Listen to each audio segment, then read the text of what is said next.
Ang kwentong ito ay hango sa totoong buhay. Karanasan ito ni Gilbert. Nangyari ang kwentong ito taong 1965. Walang eksaktong lokasyon, probinsya ng Samar. Si Gilbert ay isang magtutuba. Meron itong asawa at 2 batang anak. Sa panahong ito ay 35 anyos ang antingerong magtutuba. Tangan niya ang mutya ng Bato-Omo na minana pa niya mula sa kanyang angkan. Isang manunugis ng aswang itong si Gilbert, pero sa kabila nito ay isang ulira at mapagmahal na ama si Gilbert. Sa gitna ng dilim at lamig ng gabi, naglalakad naman si Gilbert, isang magtutuba na may kakaibang kapangyarihan. Habang pinapasan niya ang mabigat na banga ng tuba, pinalilibutan siya ng katahimikan ng gubat. Ngunit ang katahimikan na ito ay biglang naputol ng isang malakas na ungol.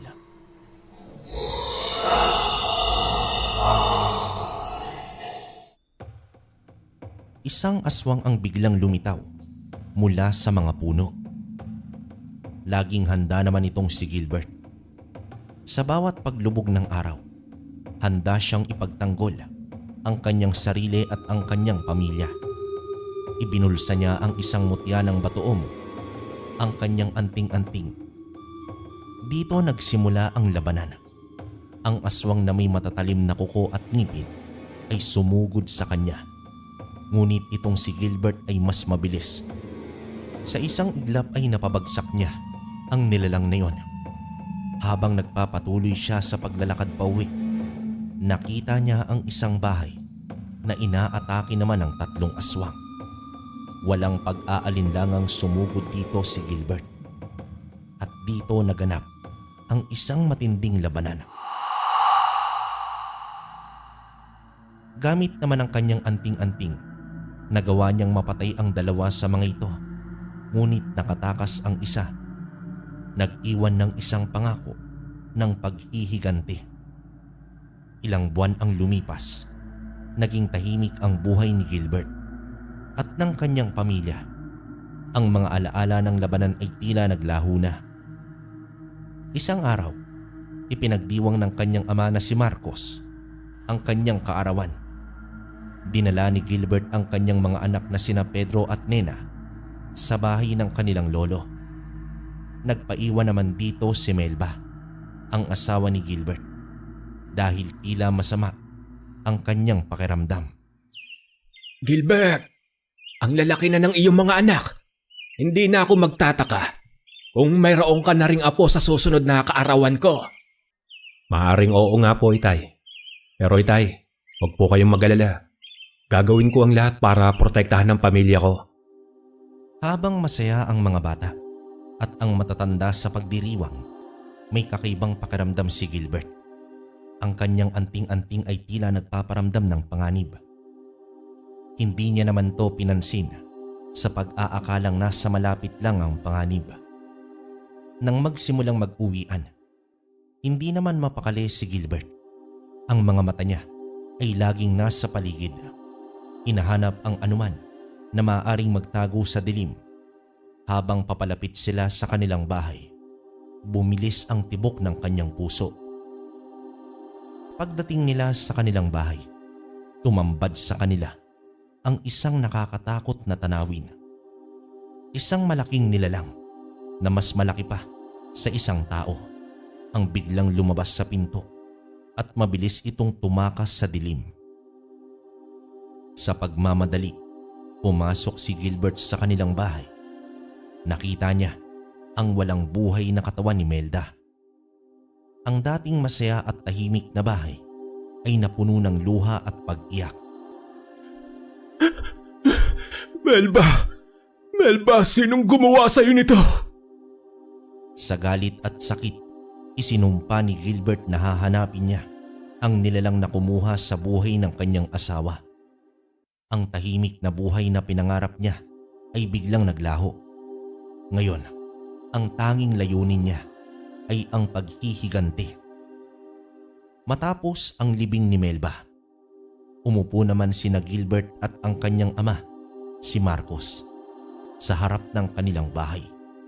Nababalutan ng kalungkutan ang buong paligid. Gilbert anak, kailangan nating pag-usapan ito. Sabihin mo sa akin, ano ba talaga ang nakita mo? Malaki ang katawan ni Tay. Maitim na maitim ang balat niya. Mahaba at maputi ang buhok na tila gawa sa sinulid ng gagamba. May 2 sungay sa noo at ang pangil niya nakausli. Para bang handang sumunggab sa anumang oras. Gilbert, ang sinasabi mo, yan ang itsura ng gabunan. Anak, ang gabunan ay isa sa pinakamalakas na uri ng aswang.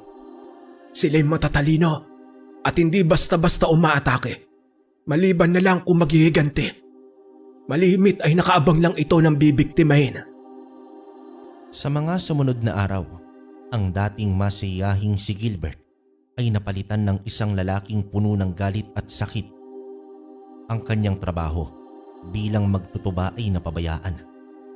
Gabi-gabi, naglalakbay siya sa mga gubat, sa mga bundok at sa mga sapa.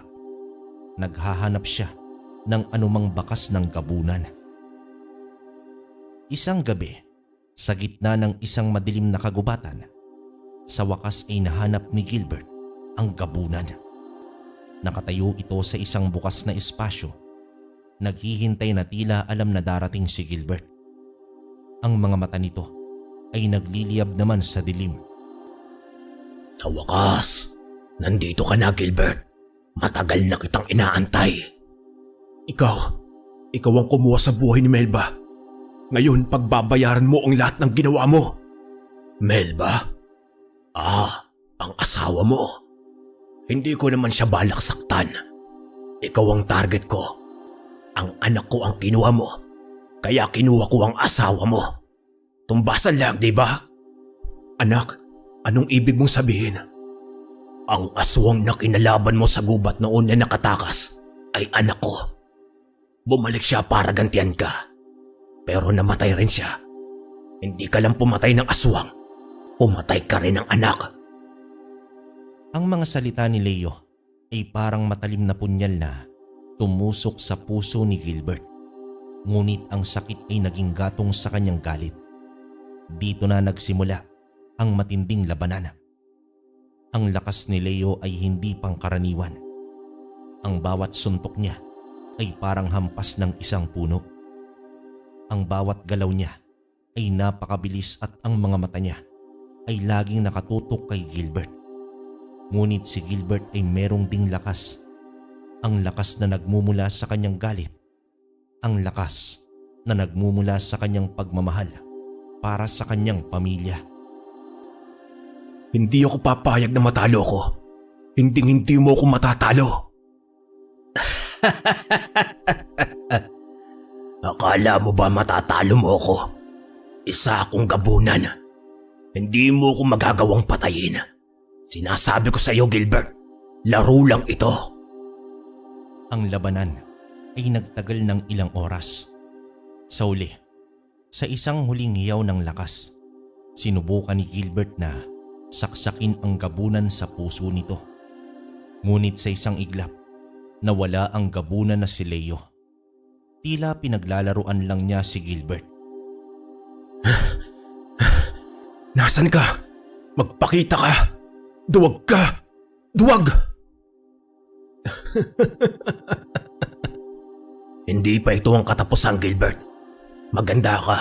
May mga susunod pa. Bumalik naman sa bahay si Gilbert.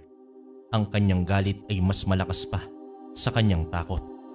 Ang kanyang layunin ay mas mahalaga pa sa kanyang sariling buhay. Sa uli, umupo naman si Gilbert sa harap ng kanyang bahay.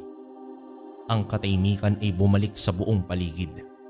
Ngunit sa pagkakataong ito, hindi na siya nag-iisa. Ang kanyang mga anak, ang alaala ni Melba at ang kanyang pamilya ay laging kasama niya. Anak, ginawa mo ang dapat mong gawin. Pinagtagumpayan mo ang lahat. Hindi, Itay. Hindi pa po tapos. Ang gabunan na si Leo. Hindi pa tapos. may babalik pa. Minsan isang takip silim. Habang papalapit na si Gilbert sa kanyang bahay, nasipat niya ang isang malaking anino na mabilis kumilos mula sa gilid ng kanilang bahay at nagtago naman ito sa dilim. Agad siyang napasugod, ngunit wala siyang nakita. Naging balisa ito at mabilis na pumasok sa loob. Nang makita niya ang kanyang dalawang anak na naglalaro sa may sahig, lumuwag naman ang kanyang dibdib. Hindi niya alam na ang insidenteng yon ay isang paunang babala lamang sa darating na malagim na trahedya. Sa mga sumunod na araw, lalong naging maingat si Gilbert. Hindi siya nagpapabaya sa pagbabantay sa kanyang mga anak. Gabi-gabi, hawak niya ang kanyang mutya, laging handa sa anumang mangyayari. Ngunit ang mga gabunan ay mas matalino kesa sa inakala niya. Isang hapon, pagkatapos ng kanyang trabaho bilang magtutuba, nakita ni Gilbert ang 5 malalaking nilalang na nakapalibot sa kanyang bahay. Ang mga ito ay may iba't ibang anyo, ngunit lahat ay may kakayahang magpalipat-lipat ng anyo. Isa sa kanila na may mahaba at maputing buhok ay si Leo. Ang mga mata nito ay nagliliyab sa galit.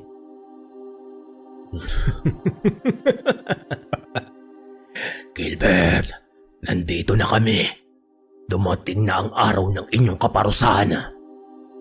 Akmang susugod na si Gilbert, ngunit bago pa man siya makagawa ng anumang hakbang, nagpulasan ang mga nilalang. Parang mga hangin, nawala sila sa paningin ni Gilbert. Ang tanging naiwan ay ang kanilang nakakakilabot na halakhak na umaalingaw-ngaw sa buong kapaligiran. Mga duwag, harapin niyo ako! Dali-dali naman siyang pumasok sa kanyang bahay. Ngunit ang nakita niya ay isang senaryo na hinding-hindi niya malilimutan. Ang kanyang 2 anak ay nakahandusay sa lupa. Wala nang mga buhay. Mga anak ko! Hindi! Hindi ito totoo! Hindi! Nang nabalitaan ni Marcos ang nangyari, agad naman siyang pumunta kay Gilbert at dito dinamayan ang kanyang anak. Si Marcos ay nanatiling tahimik. Ang kanyang mga mata ay nagpapayag ng sakit at galit. Anak! Nasaan sila? Nasa loob po sila, Itay. Wala na silang buhay. Pumasok naman si Marcos sa loob ng bahay. Nakita niya ang mga bangkay ng kanyang mga apo. Ang dating masaya at puno ng buhay na bahay ay napuno ngayon ng kalungkutan. Anak, hindi mo ito kasalanan. Sila ang may sala. Silang mga demonyo. Anak, kailangan natin maging matatag. Hindi lang ito para sa atin, kundi para na rin sa lahat ng nabiktima. Hindi ko hahayaan na matalo ako. Papatayin ko silang lahat. Hindi ako titigil hanggat hindi ko sila napapatay. Walang matitira sa kanila. Ang dating maaliwalas na mukha ni Gilbert ay napuno na ng kalungkutan.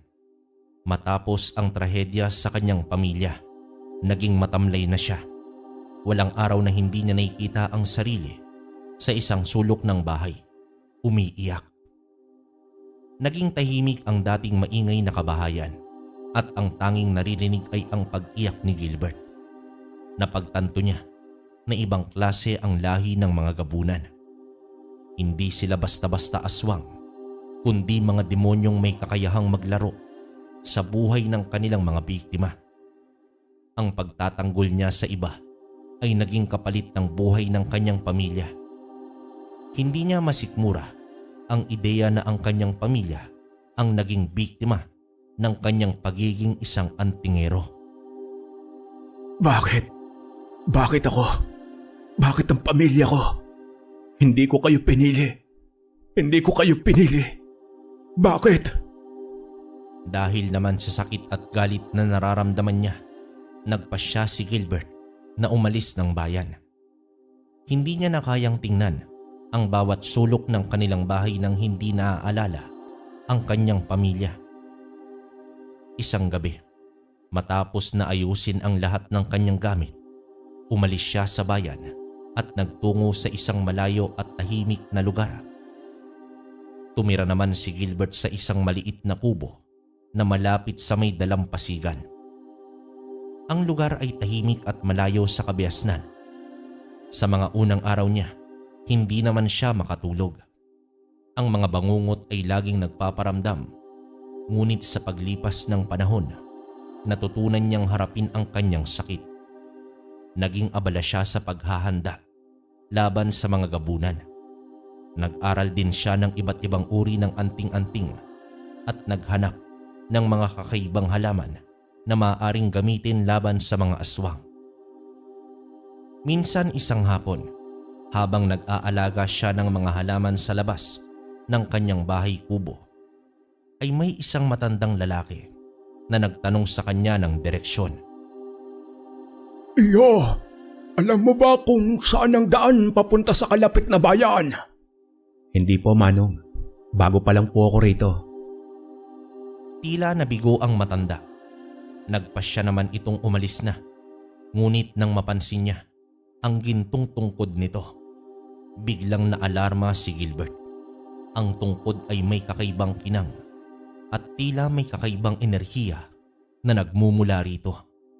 Tumingin sa kanya ang matanda at ngumiti. Oh, ang tungkod na ito. Walang laman to, iho. Ordinaryo lamang. Nagpakilala ang matanda bilang si Baloy at umalis din kaagad. Ngunit ang mga mata ni Gilbert ay nakatuon pa rin sa tungkod nito. Tila merong kakaiba sa tungkod na yon at ang ngiti ni Baloy ay tila nagtatago ng isang malaking sikreto. Sino ka po ba talaga, Mang Baloy? At ano po ang sikreto ng inyong tungkod? Sa mga sumunod na araw, lalo pang naging abala si Gilbert sa paghahanda.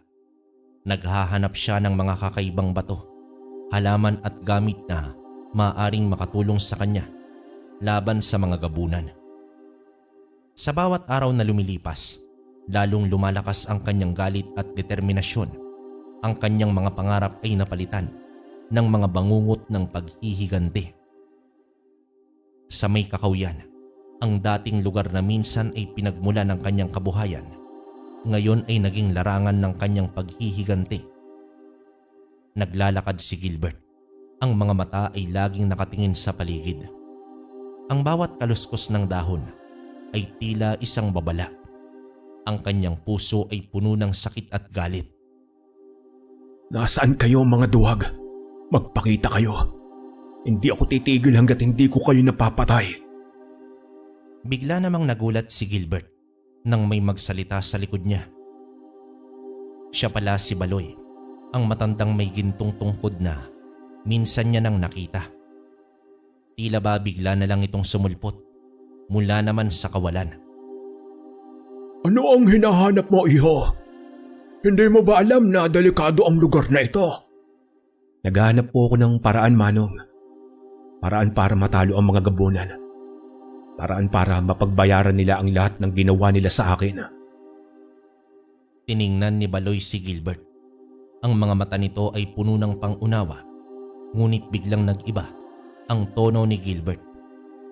Napagtanto niya na ang matandang kaharap niya ay hindi lamang isang ordinaryo. Sino ka po ba talaga? Bakit mo ako sinusundan? At ano ang sikreto ng tungkod mo?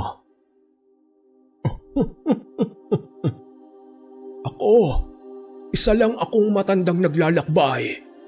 Pero dahil nagtanong ka, bakit hindi natin subukan ang iyong lakas, iho? Bago pa man makasagot itong si Gilbert, bigla na lang siyang inatake ni Baloy. Ang matanda, sa kabila ng kanyang edad ay napakaliksi. Ang bawat galaw nito ay mabilis at tumpak. Nagkaroon din ng isang matinding sagupaan. Laking gulat naman ni Gilbert dahil hindi niya inaasahan ang ganitong lakas mula sa isang matanda. Sino ka ba talaga? Hindi ka ordinaryo. Matalino ka, iho. Pero hindi pa ito ang sapat na lakas para matalo ang mga gabunan. Sa uli, napagod si Gilbert. Napadapa siya sa lupa. Ang kanyang katawan ay puno ng sakit. Umupo naman itong si Baloy sa tabi niya at mariin siyang tinitigan.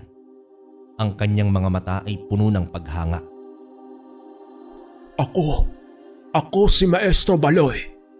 Isa akong ermitanyo na naghahanap ng karapat-dapat na tagapagmana. At ang gintong tungkod na ito ay hindi lamang isang tungkod, kundi isang sandata na ginamit ko upang labanan ang mga demonyo at aswang sa loob ng maraming taon. Nang marinig ni Gilbert ang mga salita ni Baloy, biglang luminaw ang lahat. Ang matanda ay hindi isang kalaban, kundi isang guro na naghahanap ng isang bagong estudyante. Gilbert, ang lakas mo ay nagmumula sa iyong galit. Ngunit ang galit ay isang sandata na maaari ring sumira sa iyo. Kung gusto mong matalo ang mga gabunan, kailangan mong matuto. Hindi sapat ang lakas. Kailangan mo ng karunungan. Kailangan mo ng isang guro. Guro? Pero ang pamilya ko, wala na sila, Maestro Baloy. Ang lahat na mahal ko sa buhay, kinuha na ng mga gabunan. At iyon ang dahilan kung bakit kailangan mo akong sundan. Ang galit mo ay magiging lakas mo. Ngunit ang karunungan mo ang magiging sandata mo. Kung hindi mo matututunan ang tamang paraan, ang gabunan ay patuloy na maglalaro sa iyo. Ang mga gabunan ay matatalino. Ginagamit nila ang iyong pamilya upang sirain ka. Huwag mong hayaan na mangyari ito. Sundan mo ako, Gilbert. Sa akin, matututuhan mo ang lahat ng kailangan mong malaman para labanan ang mga gabunan. Sa uli, umayag si Gilbert. Pinangunahan siya ni Maestro Baloy sa isang matarik na bundok. Sa tuktok ng bundok na yon, may isang bahay kubo. Dito nagsimula ang pagsasanay ni Gilbert. Ang kanyang buhay ay napuno ng pagsasanay, pag-aaral at paghahanap ng karunungan. Bawat araw, lalong lumalakas si Gilbert. Ngunit ang kanyang puso ay laging puno ng sakit at galit. Ang alaala ng kanyang pamilya ay laging kasama niya. At ito ang nagbibigay sa kanya ng lakas upang magpatuloy. Mga anak ko, Melba, hintayin niyo ako. Babalik ako. At sa pagbabalik ko, papatayin ko ang lahat ng gabunan. Sisiguraduhin kong wala nang matitira sa kanila. Matapos lumipas ang 2 buwan at sa loob ng panahong yon, nagbago na si Gilbert. Ang kanyang katawan na dating puno ng matinding galit ay nababalutan na ngayon ng disiplina at karunungan. Ang mga turo ni Maestro Baloy ay tumatak sa kanyang isipan. Ang mutya na dati nagsisilbing lakas niya ay naging simbolo na lamang ng kanyang pagmamahal sa pamilya. Sa kanyang huling araw sa bahay kubo ni Baloy, nagpaalam si Gilbert. Ang mga mata niya ay puno ng determinasyon. Maestro Baloy, salamat po sa lahat. Handa na po ako. Huwag mong kalimutan ang aking mga turo, Gilbert. Ang galit ay isang sandata na maaaring magpabagsak sa iyo. Gamitin mo ito sa tamang paraan, sa tamang panahon. Samantala, bumalik naman si Gilbert sa kanyang baryo, ngunit masamang balita ang sumalubong sa kanya mula sa kanyang amang si Marcos. Anak, mabutit nandito ka na. Ang mga gabunan, patuloy silang nambibiktima. At minsan narinig ko sila, hinahanap ka nila. Ang mga narinig niya ay nagpaapoy sa kanyang galit. Ang mga gabunan na pumaslang sa kanyang pamilya ay patuloy na gumagala. Hindi niya ito matatanggap. Sa halip na magtago, siya mismo ang nagpakita sa mga gabunan. Pakiramdam niya ay handa na siya sa isang matinding labanan. Sa gitna ng gabi, nakita ni Gilbert ang 5 gabunan Kasama na si Leo. Naghihintay sila. Tila alam na darating si Gilbert. Ang mga mata niya ay nagliliyab naman sa galit. Leo, nandito na ako. Nandito na ang gusto ninyong makalaban. Gilbert, sa wakas ay nandito ka na. Sa tingin mo ba ay kaya mo na kami? Ang labanan ay nagsimula na. Ang galit ni Gilbert ay naging lakas niya. Ang bawat suntok niya ay puno ng puot at ang bawat galaw niya ay puno ng determinasyon. Ngunit ang galit na kanyang lakas ay siya ring kainaan niya. Samantala, ang mga gabunan ay pawang matatalino.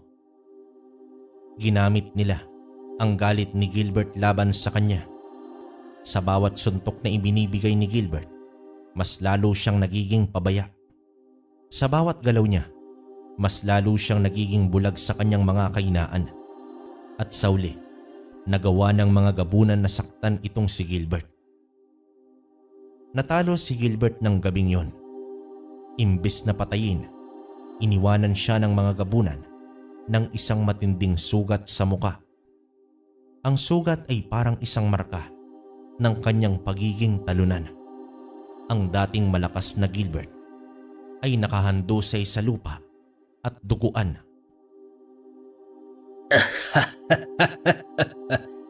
Hindi ka namin papatayin, Gilbert. Aalis kami. Ngunit ang iyong sugat ay magsisilbing paalala ng iyong kabiguan.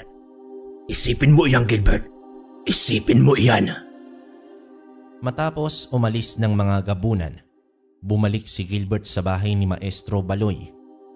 Ang kanyang muka ay duguan at ang kanyang puso ay puno ng kabiguan. Si Maestro Baloy naman ay sinalubong ito ng may pangunawa.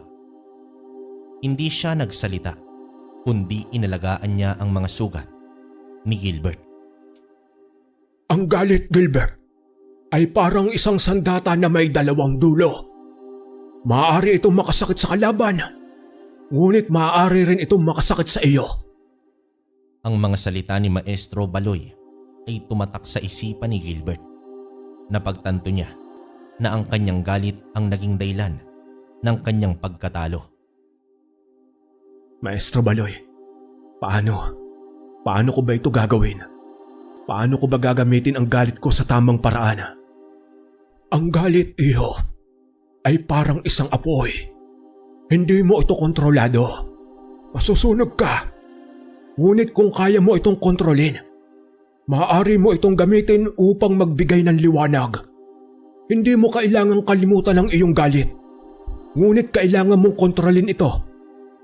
Ang galit ay hindi ang magiging lakas mo, kundi ang pag-ibig mo sa iyong pamilya. Iyon ang magiging lakas mo, iyo. Iyon ang magiging sandata mo. Simula noon, nagsimulang magbago si Gilbert. Hindi na siya naghahangad ng paghihiganti, kundi karunungan. Ang kanyang paghahanap ay nagpatuloy, ngunit sa pagkakataong ito, hindi nagalit ang nagpapatakbo sa kanya, kundi ang pag-ibig para sa kanyang pamilya. Ang kanyang puso ay puno ng pag-asa at ang kanyang mga mata ay nagliliyab sa determinasyon. Sa gitna ng kanyang pagsasanay sa ilalim ni Maestro Baloy, lalong naging matatag si Gilbert. Hindi nagalit ang nagpapatakbo sa kanya, kundi pag-ibig para sa kanyang pamilya. Araw-araw ay sinasanay niya ang kanyang sarili para gamitin ang kanyang mutya, hindi bilang sandata ng puot, kundi bilang simbolo ng lakas. Ngunit sa likod ng lahat ng ito, alam niyang darating ang araw na muli niyang makakaharap ang mga gabunan. Hindi lang niya alam kung gaano ito kabilis darating. Isang gabi noon, habang nag-aayos si Gilbert ng mga panggatong sa likod ng kanyang bahay, bigla namang sumulpot mula sa dilim itong si Leo. Ngunit hindi siya nag-iisa. Sa kanyang likuran, isa-isang lumitaw ang 12 gabunan na bumuo ng isang bilog sa paligid ni Gilbert. Ang mga mata nila ay nagliliyab at ang bawat isa ay merong nakakakilabot na anyo. Gilbert, sa wakas ay makakakita na ang iyong mga mata kung paano ka matatalo. Ito na ang katapusan mo. Walang pag-aalinlangang inihanda ni Gilbert ang kanyang sarili. Alam niyang hindi siya magtatagumpay, ngunit hindi naman siya susuko. Gamit ang kanyang mutya, sumugod siya sa mga gabunan, ngunit sa isang dosenang kalaban, wala siyang kalaban-laban. Ang bawat suntok niya ay parang walang epekto sa mga yon, at ang bawat galaw niya ay tila mabagal kumpara naman sa mga gabunan. Sa loob ng ilang minuto, si Gilbert ay nakahandusay na sa lupa. Duguan at halos walang malay. Ang kanyang mutya ay nasa kanyang palad, ngunit wala itong magawa. Tinapos na siya ng mga gabunan. Hindi ka na namin pinaglalaro ang Gilbert. Ngayon, tatapusin na namin ang laro. Salamat sa iyong buhay at paalam. Akmang hahampasin na ni Leo si Gilbert ng isang malaking bato. Ngunit biglang narinig ang malakas na sigaw ng isa sa mga gabunan. Nagulat naman si Leo at ang mga kasama niya. Tumarak pala sa likod ng isang gabunan ang gintong tungkod ni Maestro Baloy. Sa isang iglap, sumulpot si Baloy. Ang mukha niya ay seryoso at ang kanyang mga mata ay puno ng determinasyon sa pakikipaglaban. Hindi pa ito ang katapusan, Gilbert. Leo, ang laro ay nagsisimula pa lang. Sa mga salita ni Maestro Baloy, naggalit naman itong si Leo. Ang kanyang mga mata ay nagliliyab sa galit at sumugod siya kay Baloy. Sa pagitan nila, nagkaroon ng isang matinding labanan. Si Leo ay mabilis at malakas at may kakayahang magpalipat-lipat ng anyo. Ngunit itong si Maestro Baloy ay pawang mas matalino kesa sa kanya. Ang bawat galaw ni Maestro ay merong layunin. Ang kanyang mga kamay ay gumagalaw na tila sumasayaw. Ang bawat galaw niya ay tila may kaulugan. Habang si Leo ay sumusugod, sinasangga ni Baloy ang bawat atake nito. Ang kanyang tungkod ay hindi lamang isang sandata, kundi isang kasangkapan na ginagamit niya upang kontrolin ang labanan. Sa isang iglap, gumamit itong si Baloy ng isang kakayahan. Ang kanyang gintong tungkod ay nagliwanag at mula dito, lumabas ang isang malakas na enerhiya na tumama naman kay Leo. Natumba naman itong si Leo, ngunit mabilis siyang bumangon. Sino ka ba talaga? Hindi ka ordinaryo. Ako si Maestro Baloy, ang tagapagtanggol ng Samar. At hindi mo ako matatalo, Leo. Ang labanan ay nagpatuloy. Ang mga gabunan ay nakapalibot sa kanila. Tila nalito. Hindi nila alam kung ano ang kanilang gagawin. Samantala, si Gilbert ay nakahandusay pa rin sa lupa. Ngunit ang kanyang mga mata ay nakatitig lamang kay Baloy. Puno ito ng paghanga. Sa huli, nagawa ni Baloy na saktan si Leo. Ang malaking nilalang ay bumagsak sa lupa, ngunit mabilis siyang bumangon at tumakas. Ang iba pang gabunan ay sumunod naman sa kanya at sa isang iglap, nawala silang lahat. Matapos nun, umupo naman itong si Baloy sa tabi ni Gilbert. Ang kanyang muka ay seryoso, ngunit ang kanyang mga mata ay puno ng pagmamahal. Inalagaan niya ang mga sugat ni Gilbert at sinubukan niyang buhayin ito. Hindi pa ito ang katapusan mo, Gilbert. Mayroon ka pang misyon. Mayroon ka pang pamilya na kailangang protektahan. Bumangon ka, anak. Sa mga salitang yon ni Maestro Baloy, unti-unting bumalik ang lakas ni Gilbert. Bumangon siya. Ang kanyang katawan ay puno ng sakit, ngunit ang kanyang puso ay puno ng pag-asa. Ang mutya ni Gilbert ay nanatiling nasa kanyang bulsa, isang paalala ng kanyang nakaraan. Ngunit hindi na ito ang kanyang sandata. Ito ay naging isang paalala ng kanyang pagmamahal at lakas. Matindi naman ang mga sugat ni Gilbert. Sa pagbalik ni Baloy sa kanyang bahay, kinakailangan pa niyang samahan si Gilbert upang magamot ang mga sugat nito. Sa loob lamang ng 3 araw, nanatiling tulog si Gilbert. Ngunit sa ilalim ng mahiwagang paggagamot ni Baloy, mabilis na naghilom ang mga sugat ng antingero. Ang kanyang katawan na dating puno ng sugat at pasa ay tila nabalutan ng bagong lakas. Sa gabi ng 3 araw, nagising naman itong si Gilbert. Ang sakit sa kanyang katawan ay tila nawala na. Pilit naman siyang bumangon at nang makita niya ang kanyang sarili sa may salamin, ang mga mata niya ay napuno ng paghanga. Ang dating mga sugat sa kanyang muka at katawan ay naging mga peklat na lamang, tanda ng kanyang pakikipaglaban. Lumabas naman itong si Gilbert sa bakuran at nakita niya si Baloy na nagkakape. Nakaharap ito sa malaking apoy at ang mga mata ni Baloy ay nakatuon sa apoy, tila nag-iisip ng malalim. Maestro Baloy, maraming salamat po. Bumangon ka na pala, iho. Hindi mo kailangan magpasalamat. Trabaho ko ito. Umupo ka at magkwento ka sa akin. Nag-usap naman sila tungkol sa nakaraang laban.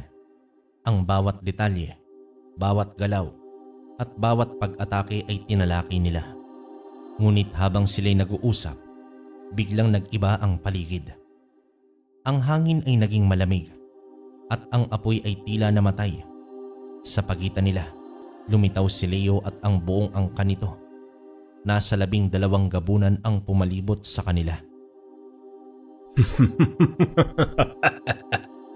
Baloy, nandito ka. Magkakasama na tayo. Itong gabi ang katapusan ninyong dalawa. Sa mga salita ni Leo, tumayo naman itong si Maestro Baloy. Ang kanyang muka na dating puno ng kalmado ay napuno na ngayon ng determinasyon. Inabisuhan niya si Gilbert na bumalik sa bahay. Bumalik ka sa loob, Gilbert. Hayaan mong ako ang bahala rito. Huwag kang makialam. Sa loob ng bahay, nakita ni Gilbert ang tunay na kapangyarihan ni Maestro Baloy, ang isang ermitanyo laban sa 12 gabunan. Ang laban ay nagsimula. Ang bawat galaw ni Baloy ay may layunin. Ang kanyang gintong tungkod ay tila isang sandata na may sariling buhay. Naging matindi at madugo ang laban. Tila walang kapaguran ang magkabilaang panig. Ngunit sa bawat suntok at galaw, mas lalong lumalakas itong si Baloy. Samantala, ramdam na ni Leo na matatalo na sila. Ang kanyang mga kasama ay isa-isang natatalo. Sa isang huling hiyaw ng lakas, inangat ni Baloy ang kanyang gintong tungkod at mula ron, bumulusok ang isang napakatinding liwanag na nagpaluhod sa mga gabunan. Ang liwanag ay tumagal ng ilang sandali at nang nawala ito, tila naging blanko ang isipan ng mga gabunan. Nakaluhod lamang sila. Ang mga mata nito ay tila wala ng buhay. Hindi na kayo makakapambiktima pa ng iba. Nang magsalita si Baloy, isa-isa niyang pinugutan ng leeg ang mga gabunan. Ang bawat pagputol ay tila isang malaking sakit na naramdaman dito ng antingero. Ang dating mga malakas na gabunan ay naging mga walang buhay na katawan. Sa uli, umupo lamang si Baloy sa tabi ng apoy. Ang katahimikan ay bumalik sa buong paligid. Ang tanging naririnig na lamang ay ang tunog ng apoy. Gilbert, iyo. Tapos na. Nakuha mo na ang katarungan na gusto mo. Maestro Baloy, anong ginawa mo? Pinatay ko sila. Sila ang mga demonyong pumatay sa pamilya mo. Ang pag-ibig sa pamilya, Gilbert, ang magiging lakas mo. Huwag mong kakalimutan ang mga turo ko. Ikaw na ang tagapagmana ng aking tungkod. Inuha ni Baloy ang kanyang gintong tungkod at ibinigay kay Gilbert. Ang tungkod na dating puno ng kapangyarihan ay tila naging isang ordinaryong tungkod na lamang. Ang kanyang mga mata ay nakatitig sa gintong tungkod ni Baloy na ngayon ay nasa kanyang mga kamay. Maestro Baloy, hindi po ako karapat-dapat. Hindi pa po ako handa. Hindi ko pa po napatunayan ang sarili ko. Talaga bang hindi mo pa napatunayan ang sarili mo, Gilbert? Sa loob ng mga taon na tumutugis ka sa mga nilalang ng dilim, sa bawat laban na iyong pinagdaanan, sa bawat sakit na iyong naramdaman, hindi mo pa ba napatunayan ang sarili mo? Sa mga salita ni Baloy, biglang luminaw ang lahat. Ang kanyang mga laban, ang kanyang mga sugat, ang kanyang mga luha. Lahat ng iyon ay naging bahagi ng kanyang paglalakbay. Ang bawat laban na kanyang pinagdaanan ay isang pagpapatunay sa lakas at determinasyon niya. Ang bawat sakit na kanyang naramdaman ay isang paalala ng kanyang pagmamahal sa kanyang pamilya. Ang aking pamilya. Ang pag-ibig sa iyong pamilya, Gilbert, ang pinakamahalagang pagpapatunay. Hindi mo kailangan patunayan sa akin. Kailangan mong patunayan sa sarili mo. At napatunayan mo iyon, iho. Sa mga taon na iyon, ginawa mo ang lahat ng kaya mo para sa iyong pamilya. Sa mga taon na iyon, ikaw ang naging tagapagtanggol ng Samar. Inuha naman ni Baloy ang gintong tungkod mula sa kamay ng antingero at inilagay ito sa lupa. Ang tungkod ay nagsimulang magliwanag. Mula naman sa tungkod, bumulusok ang isang napakatinding liwanag na tumama kay Gilbert. Sa loob ng ilang sandali, tila ang buong kalawakan ay nagtipon sa kanya. Nang mawala ang liwanag, si Gilbert ay nagbago. Ang kanyang katawan na dating puno ng sugat at pasa ay nabalutan na ngayon ng bagong lakas. Ang kanyang mga mata na dating puno ng kalungkutan ay napuno na ngayon ng pag-asa. Ang kanyang mutya na dati ay nagsisilbing lakas niya ay naging simbolo na ngayon ng kanyang pagiging tagapagmana ng gintong tungkod ni Baloy. Bumalik ka sa iyong baryo, Gilbert. Bumalik ka at magsimula ka ng bagong buhay. Ang gintong tungkod ay nananatiling nasa iyo. Isang paalala ng iyong nakaraan. Ngunit hindi na ito ang iyong sandata. Ito ay naging isang paalala ng iyong pagmamahal at lakas. Nagpaalam naman si Gilbert kay Baloy at bumalik na sa kanyang baryo. Sa paglalakad niya, ramdam niya ang bagong buhay at kapangyarihan na nasa loob niya. Ang mga tao sa baryo ay nagulat sa pagbabago ni Gilbert. Ang dating matamlay at puno ng kalungkutan na si Gilbert ay napalitan na ngayon ng isang lalaking puno ng pag-asa. Sa paglipas ng panahon, ginamit ni Gilbert ang kanyang kapangyarihan upang protektahan ang kanyang baryo. Hindi na siya naghahangad ng paghihiganti, kundi katarungan. Ang kanyang paghahanap ay nagpatuloy, ngunit sa pagkakataong ito, hindi nagalit ang nagpapatakbo sa kanya, kundi ang pag-ibig sa kanyang pamilya at sa kanyang baryo. Isang araw, habang naglalakad naman siya sa gubat, nakita niya naman ang isang matandang babae na pawang nag-iisa. Ang babae naman ay tila natatakot sa kanya. Manang, ayos ka lang po ba? May mga kakaibang nilalang sa kakahuyan. Sinusundan nila ako. Agad na naging alerto si Gilbert. Inihanda niya ang kanyang sarili. Ang kanyang mutya ay nasa kanyang palad at ang kanyang mga mata ay laging nakatingin sa paligid. Hindi nagtagal, lumitaw ang mga kakaibang nilalang. Sila ay may maitim na balat at matatalim na kuko. Hindi na kayo makakasakit ng iba. At dito nagsimula ang labanan. Sa pagkakataong ito, hindi nagalit ang nagpapatakbo kay Gilbert. Ang bawat galaw niya ay tumpak at ang bawat suntok niya ay puno ng lakas. Ang mga nilalang na dating malakas ay isa-isang natalo. Sa uli, umalis ang mga nilalang at si Gilbert ay nanatiling nakatayo, walang sugat. Salamat, iyo. Maraming salamat. Sa mga salitang ito, niyakap ng babae si Gilbert. Ngunit matapos itong magpasalamat, kinagat niya si Gilbert sa balikat. Ang babae na akala ni Gilbert ay biktima ay isa palang aswang. Sa sakit na naramdaman, naitulak ni Gilbert ang aswang ng malakas. Bumagsak naman ito sa lupa at sa isang iglap, nag-iba ang itsura nito. Ang dating matandang babae ay naging isang nilalang na animoy kalansay na umaatake. Ang mga mata nito ay nagliliyab at ang bawat galaw niya ay pawang mabilis.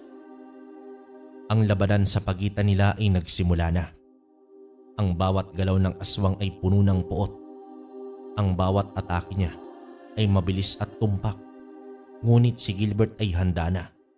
Ang kanyang mga kamay ay gumagalaw na tila sumasayaw. Ang bawat galaw niya ay tila may kaulugan. Ang kanyang mutya na nasa kanyang palad ay nagsisilbing lakas niya. Hindi na ako ang dating Gilbert na madaling matalo. Handa na ako sa inyo. Sa gitna ng laban, nagawa ni Gilbert na mahawakan ang aswang. Gamit naman ang kanyang buong lakas. Kinila niya ang ulo ng aswang. Sa isang iglap, humiwalay ang ulo sa katawan. Nagwala ang katawan ng aswang bago ito tuluyang nagliyab at naging abo. Matapos ang labanang yon, umupo naman si Gilbert sa lupa. Ang kanyang balikat ay masakit, ngunit ang kanyang puso ay puno ng pag-asa. Napagtanto niya na ang kanyang paglalakbay ay hindi lamang tungkol sa paghihiganti. Ito ay tungkol sa paghahanap ng kapayapaan para sa kanyang sarili. Sa paglipas ng panahon, nagpatuloy si Gilbert sa kanyang buhay. Bagamat nawalan ito ng pamilya, nagpatuloy siya sa pagtatanggol sa mga tao sa kanyang bayan. Ang kanyang pangalan ay naging usap-usapan. Siya ay tinawag na ang tagapagtanggol ng Samar. Isang araw, habang naglalakad naman siya sa baryo, nakita niya ang kanyang ama, si Marcos. Ito ay nakangiti sa kanya at ang kanyang mga mata ay puno ng pagmamahal. Anak, ang saya ko para sa iyo. Ang dating puno ng kalungkutan na si Gilbert, ngayon ay puno na ng pag-asa. Salamat po, Itay. Salamat sa lahat. Hindi po ako magiging ganito kung wala kayo. Ang ngiti ni Gilbert ay totoo. Ang dating puno ng kalungkutan na si Gilbert ay napalitan na ngayon ng isang lalaking puno ng pag-asa.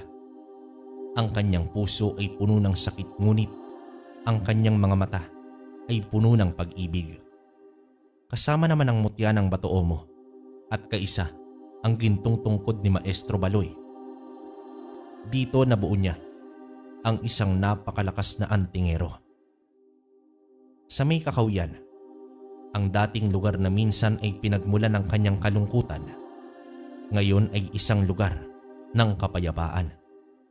Naglalakad si Gilbert. Ang mga mata ay laging nakatingin sa paligid.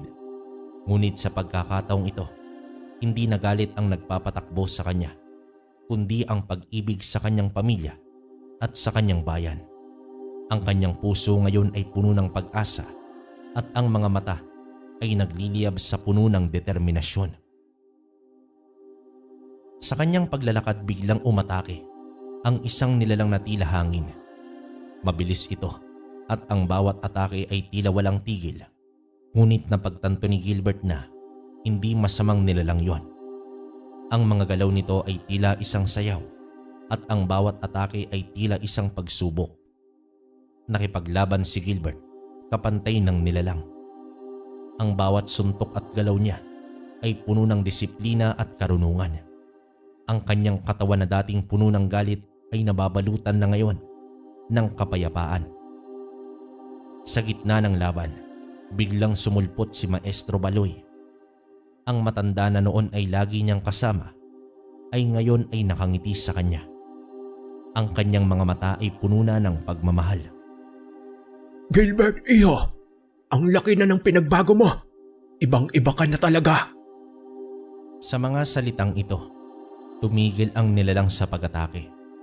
Naging hangin ito muli at nawala sa paningin. Nagulat naman itong si Gilbert. Ngunit agad siyang napangiti nang makita niya ang kanyang maestro. Niyakap niya si Baloy ng mahigpit. Maestro Baloy, salamat po sa lahat. Kayo po ang nagligtas sa akin. Kayo po ang nagbigay sa akin ng bagong buhay. Natuto na po akong kontrolin ang aking galit. Labis naman ang tuwa ni Baloy dahil sa malaking pagbabago ni Gilbert. Ang dating puno ng kalungkutan at galit na si Gilbert ay napalitan na ngayon ng isang lalaking puno na ng pag-asa. Hindi mo ako kailangang pasalamatan, iyo. Nasa loob mo na ang lahat ng iyon. Ang pag-ibig sa iyong pamilya ang nagbigay sa iyo ng lakas. Ang ginton tungkod na sumanib sa iyo ay nagawa mo ng kontrolin at gamitin ng maayos. Hindi na ikaw ang nag-iisa sa laban, Gilbert. Ang buong Samar ay kasama mo na. Sa mga sumunod na sandali, nagpaalam naman itong si Baloy. Ang kanyang muka ay puno ng kapayapaan at ang kanyang mga mata ay nagliliyab sa pagmamahal. Alagaan mo ang iyong sarili, iyo. Alagaan mo ang iyong bayan. Hindi na tayo magkikita. Ngunit ang alaala ko at ang aking pamana ay hindi mo malilimutan habang buhay. Paalam, iyo. Umalis na itong si Baloy at sa loob ng maraming taon, hindi na nasilayan pa ni Gilbert ang kanyang guro. Ngunit ang alaala at pamana nito ay hindi niya malilimutan habang buhay. Ang kanyang paglalakbay na nagsimula sa paghihiganti ay nagtapos sa pag-ibig at pag-asa. Ang kanyang pangalan ay nanatiling buhay sa may Samar at ang kanyang kwento ay patuloy na isinasalaysay ng mga tao. Ang kwento ni Gilbert, ang may-ari ng mutya ng Batoomo, ang tagapagtanggol ng Samar. Hindi matatalo ng galit ang kapangyarihan ng pag-ibig. Sa uli, ang tunay na lakas ay nagmumula sa pagtanggap, pagpapatawad at pagpili na gamitin ang iyong kakayahan para sa kabutihan. Ito ang tunay na tagumpay ni Gilbert. Wakas.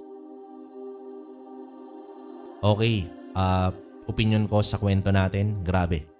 Nakakalungkot yung storya ngayon. Lalo na't alam nyo naman na ayokong may ganitong senaryo na hindi lang isa, kundi lahat ng pamilya ni Gilbert nawala. Asawa niya, yung 2 anak, no? So, saludo pa rin kay Gilbert kasi kung naging mahina siya, malamang hindi niya kakayanin yung ganong tagpo sa buhay niya. Diba? Isipin mo na lang na mawala na rin sa mundo, pero siguro may layunin din talagang taas kaya nangyari yun. So, yun. At hindi ko napabain yung komento. Kayo na lang bahala magbigay ng komento sa istorya ni Gilbert. Para sa akin, isang napakalakas na antingero, saka yung gintong tungkod ni Maestro Baloy, hindi siya ganun ka-common, no? Kumbaga, parang bago lang din to, pero para sa akin, isang malakas na armas din.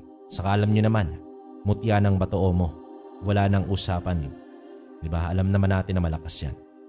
So, yun. At nga pala mga kabaryo, may kasunod tayong storya. Bali, yung mga kwento natin ngayon is 2 story na. Kaya, sa tingin ko naman na magugustuhan nyo. So, ano pang hinihintay natin?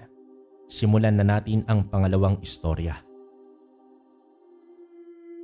Ang kwentong ito ay hango sa tunay na buhay. Karanasan ito ni Ricky at nangyari sa taong 2001 sa lugar ng Agusan del Norte. Kabaryo, pamilyar ka ba o kayo sa mga salitang doppelganger? Ang doppelganger ay isang supernatural na kadoble ng isang buhay na tao. Madalas na nakikita ito bilang isang multo o paranormal na kababalaghan, at kung minsan ay isang tagapagbalita ng malas. Ang termino na nagmula sa German word ay literal na nangangahulugang double walker o double goer. Bagamat maaari itong tumukoy sa isang taong kamukhang kamukha ng ibang tao, mas karaniwang itong nauugnay sa makamulto at paranormal na aspeto. Sa panahong ito ay nasa edad 15 anyos pa lamang si Ricky at dito nag-umpisa ang kababalaghan sa buhay niya simula noong maranasan niya ito. Bandang 6:00 ng gabi, habang nakikinig ng musika si Ricky sa salas ng bahay nila, abala siya sa pamimili ng mga CD, nakaharap sa estereo at nakatagilid sa entradang pinto. Maya-maya pa ay dumating ang kapatid na inutusan niya sa palengke upang bumili ng ulam. O Karen, hugasan mo na ang karne at hiwain mo na rin ang mga sahog para lulutuin ko na lang. Hindi naman nagsalita ang kapatid niya, kaya agad na nilingon ni Ricky ang kusina at nakita niya na kakahawi lang ng kortina bilang pinto patungo sa kanilang kusina. Ibig sabihin nun may pumasok nga doon. Hininaan niya ang volume ng radyo at muli namang nagsalita. Nagkita ba kayo ni Inay sa palengke? Ang sabi niya, susunduin daw niya si Itay dahil nasa video okeyhan na naman at lasing. Muling tinanaw ni Ricky ang kusina pero wala talagang sumasagot. Medyo nairita naman ito. Oy Karen, ano ba? Bingi ka ba? Itong batang to talaga nagmamaktol ka na naman. Dahil ba inutusan kita? Umanda ka ngayon. Mabilis namang nagtungo si Ricky sa kusina at galit. Naglilita niya ito habang papalapit, subalit pagpasok niya sa kanilang kusina ay walang tao. Kahit anong bakas ay wala siyang nakita. Nakasarado rin ang pinto sa kusina. Ibig sabihin nun, walang lumabas mula doon. Dito natigilan si Ricky dahil alam niya na pumasok doon ang kapatid niya. Ang kanyang galit ay napalitan naman ng pagtataka. Inisip pa niya ang pangyayari at tandang-tanda niya ang lahat. Pati suot ng kapatid at kulay pula na supot na bitbit ni Karen. Nagtungo naman sa beranda si Ricky habang umiinom ng tubig. Labis ang kanyang pagtataka. Hanggang sa dumating na itong si Karen. Karen, saan ka ba dumaan? Di ba dumating ka na kanina pa? Po, anong kanina?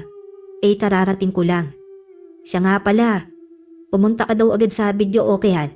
Sabi ni Inay dahil ayaw paawat ni Itay. Lasing na naman ang magaling nating ama. Napatitig na lamang si Ricky sa kanyang kapatid habang pumapasok papunta sa kusina. Parehong pareho ang anyo nito sa nakita niya kanina lang. Napalunok na lamang ng laway si Ricky at mahina siyang naglakad papunta naman sa kusina. Paghawi niya ng kurtina ay nakita niya ang kapatid na naghihiwa naman ng pangrekado. Oy, hindi ka pa umalis? Naku kuya, puntahan mo na dun sa palengke. Maghihilahan na naman sina Inay at Itay doon. Sige ka. Oo sige, aalis na ako. Habang binabaybay niya ang daan patungo naman sa palengke, ay labis ang kanyang pag-iisip. Hindi dahil sa ama niyang lasing kundi sa kakaibang pangyayari sa loob ng bahay nila. Nilingon niya ang kabuuan ng kanilang bahay at nakaramdam siya ng kilabot habang nakikita ang mga anino ng halaman at ng mga puno sa paligid. Samantala, pagdating niya naman sa may bedyokehan, nakita niya na binubuhat na ang kanyang ama ng mga tao dahil naman sa sobrang kalasingan. Napapailing na lamang si Ricky habang papalapit, ngunit natigilan siya nang bigla siyang napatingin sa gilid. Sa bahaging madilim, dahil may nakita siyang matandang babae na nakatayo at nakatitig sa kanya. Agad niyang iniiwas ang sarili dahil nakadama siya ng takot. Pero muli siyang tumingin at napasigaw na lamang siya dahil ang kaninang matanda ngayon ay wala ng ulo at maraming dugo ito sa katawan. Nagtinginan ang mga tao sa kanya, ngunit agad na baling ang pansin nila sa lasing na lalaki. Tumulong si Ricky na ikarga sa tricycle ang ama, pero sa kanyang kalooban ay ang takot sa matandang pugot na nakita niya.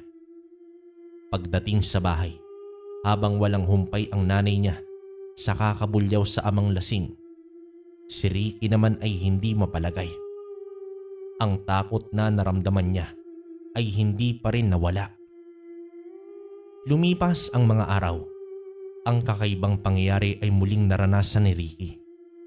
4 silang magkakaibigan na nangunguha ng buko. Si Bitoy, ang taga-akyat. Si Marlon ang taga-biyak ng buko.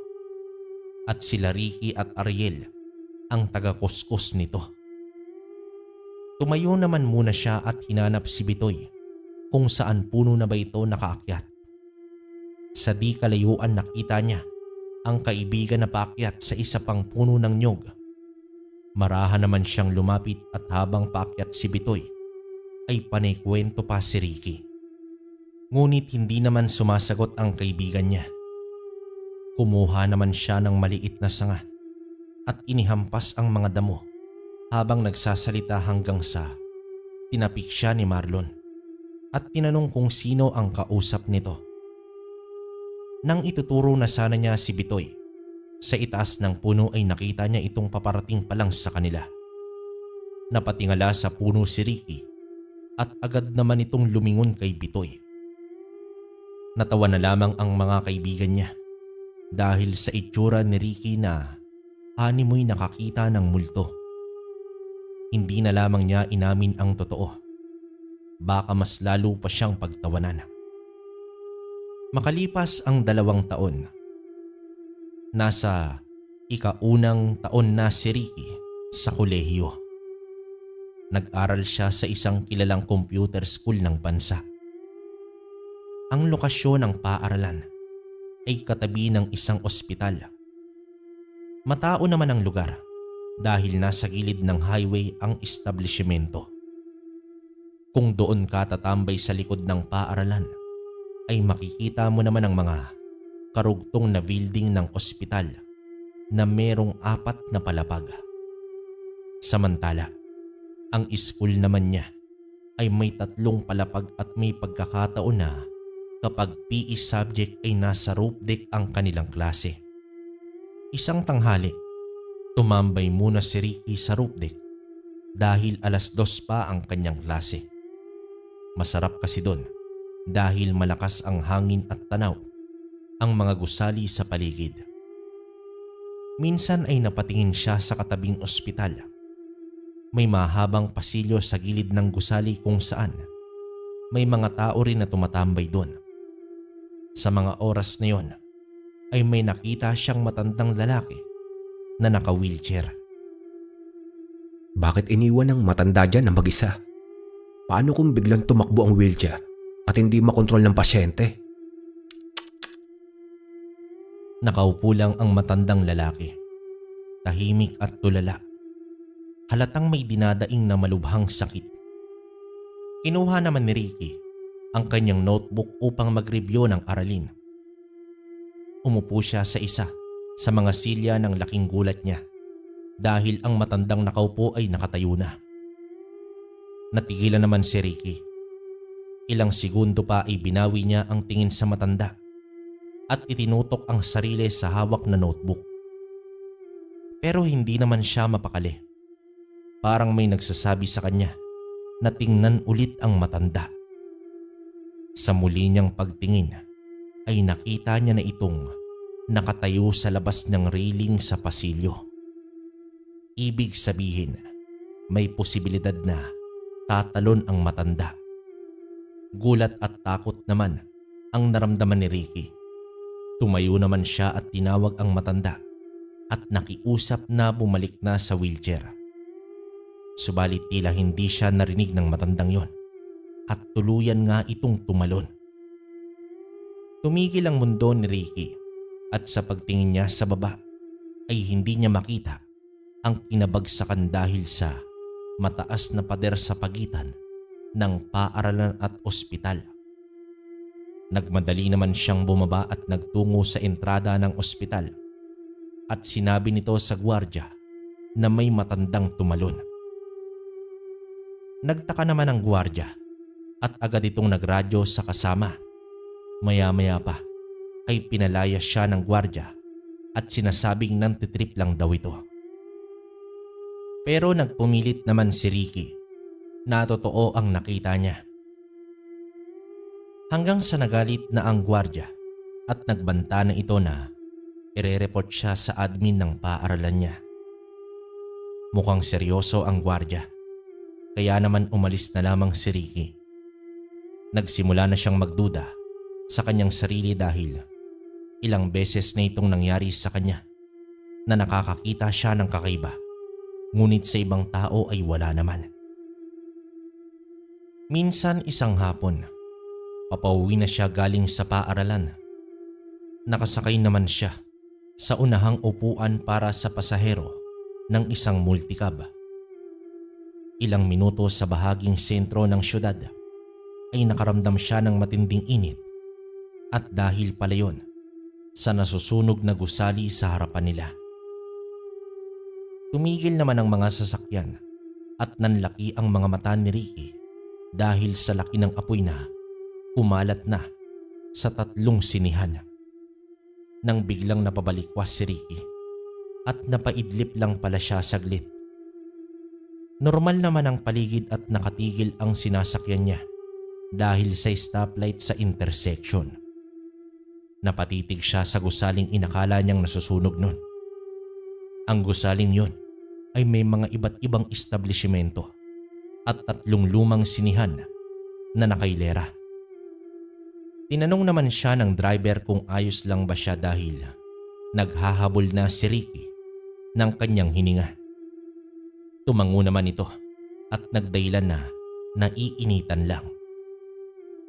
Makalipas ang 3 araw, isang gabi, habang nasa bahay si Ricky, ay nabalitaan niya ang pagkasunog ng mismong gusali sa kanyang pangitain.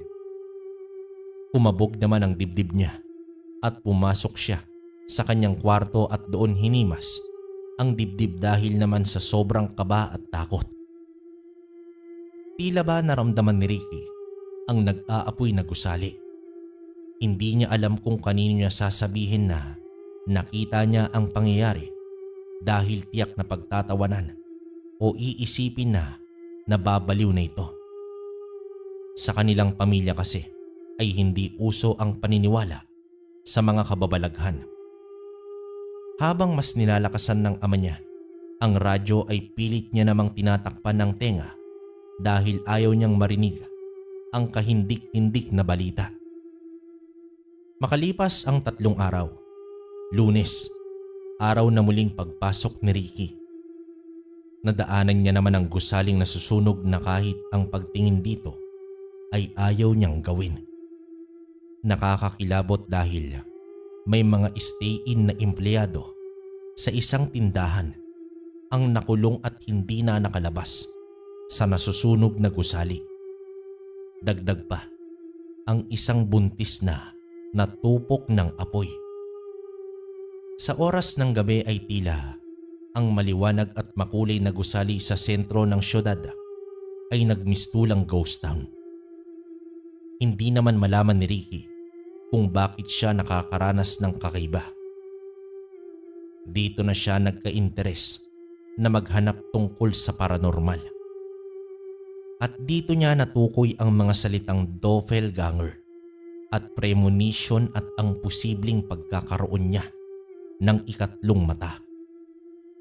Sa mga nabasa ni Ricky ay mas nakaramdam siya ng takot. Umiwas na rin siya sa kakapanood niya ng horror movies kung saan paborito niya ang mga ito. Iniisip niya na baka dala lang ito sa palagian niyang panonood ng nakakatakot. Bagamat may hinala na siya sa mga nangyayari, ay pilit niyang iwinaksi sa kanyang sarili ang mga kakaibang pagpaparamdam. Katulad na lamang sa CR ng panlalaki ng kanilang paaralan. Habang papasok siya, ay narinig niya ang may ingay na mga kapwa estudyante. Ngunit pagpasok niya ay walang tao sa loob nito. Umurong noon ang ihi ni Ricky at hindi na lang tumuloy. Hindi naman magkakasunod agad ang mga kababalaghan. Kadalasan ay ilang linggo o ilang buwan muna ang lilipas bago ang panibagong kababalaghan.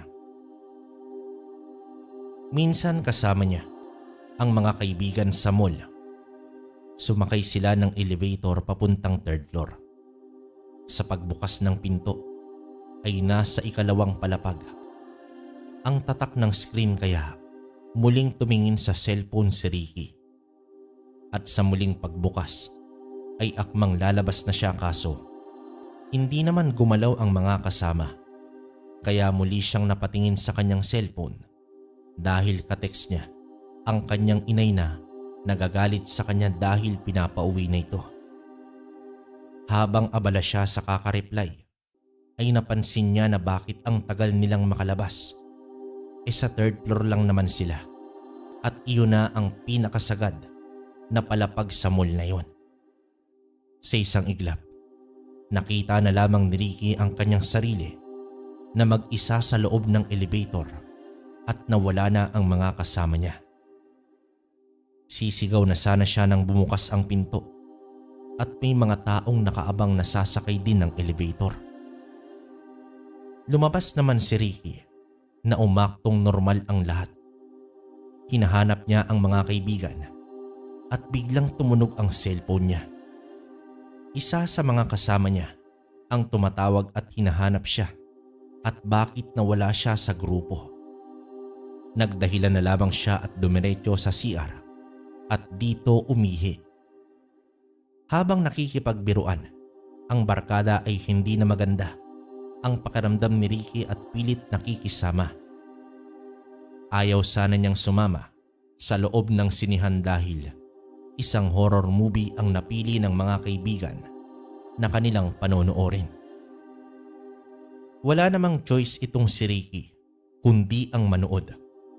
Batid niya ang maraming tao sa loob at ini-enjoy na lamang ang sandali. Dito pinatay ang ilaw. Ang tanging natira ay ang may hinang liwanag sa gilid ng sinihan at nag-umpisa na ang palabas. 5 silang magkakasama. Nasa ika-4 na hanay si Ricky. Katabi niya si Jonathan at Eric.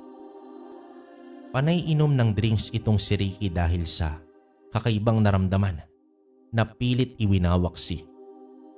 Makalipas ang ilang minuto ay wala pang nakakatakot na eksena sa palabas. Subalit sa gilid ng telon ay may naaninag itong si Ricky na isang mukha ng tao ang sumilip sa gilid. Alam niya naman na may tao doon dahil sa tindig nito. Isang babae na mahaba ang buhok.